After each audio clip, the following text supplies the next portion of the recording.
Hallelujah, praise the Lord. இந்த காலை வேளையில் உங்கள் யாவரையும் இயேசு கிறிஸ்து நாமத்தில் வாழ்த்துகிறேன். கர்த்தருடைய ஆராதனையின் நாள், சபையாய் விசுவாசிகளாய் கூடி கர்த்தருடைய நாமத்தை ஆராதிக்கிற ஸ்தோத்தரிக்கிற தேவன் முன்குறித்த நாள்.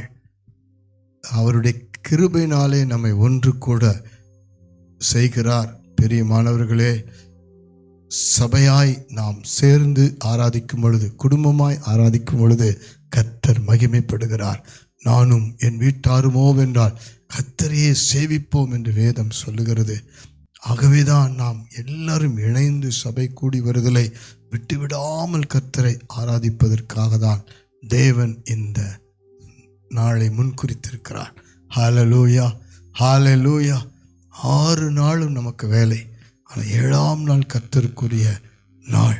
கர்த்தரே அந்த நாளை, 7வது நாளை பரிசுத்தப்படுத்தியிருக்கிறார்.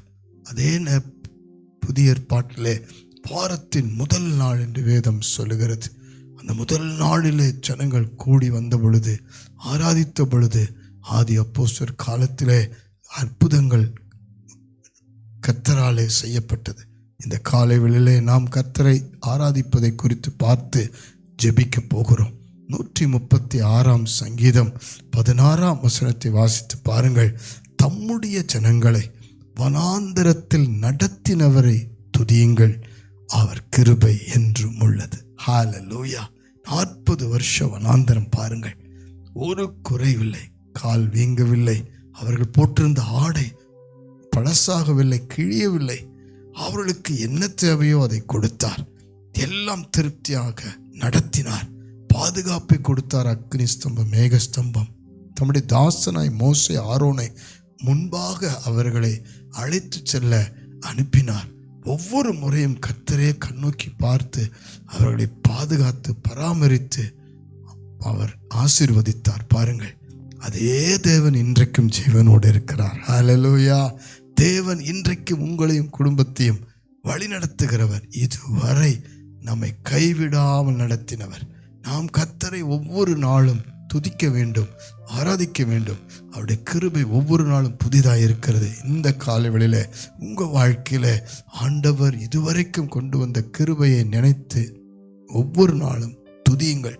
இந்த காலை வேளையில் ஒருவேளை உங்களுடைய வீடுகளிலே, உங்களுடைய பிள்ளைகள் வாழ்க்கையில ஏதோ ஒரு பிரச்சனை இருக்கலாம், போராட்டம் இருக்கலாம், கர்த்தரை தேட முடியாமல், துதிக்க முடியாமல், கர்த்தரை பின்பற்ற முடியாமல் பின்மாற்றங்கள் காணப்படலாம், பாதிப்புகள் இருக்கலாம், வியாதிகள், பலவீனங்கள் இருக்கலாம். மனம் சோர்ந்து போகாதிருங்கள்.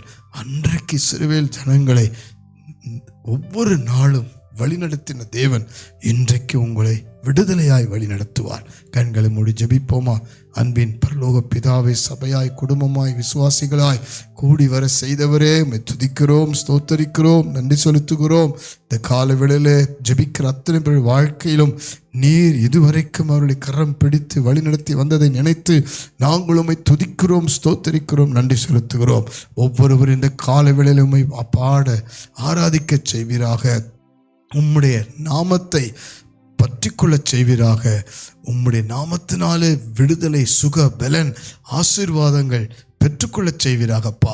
ஒரு விசை கூட ஒவ்வொருவரையும் தொடும். இந்த நிமிஷத்தில் வல்லமை அவருடைய குடும்பத்துக்குள் இருக்கிற தடைகளை, பிரச்சனைகளை, போராட்டங்களை, வியாதிகளை மாற்றி ஒவ்வொரு நாளும் உம்மை துதிக்க, ஆராதிக்க கிருபை செய்வீராக நிச்சயிக்கிறோம். நீர் அப்படி செய்வதற்காக நன்றி, நன்றி, நன்றி.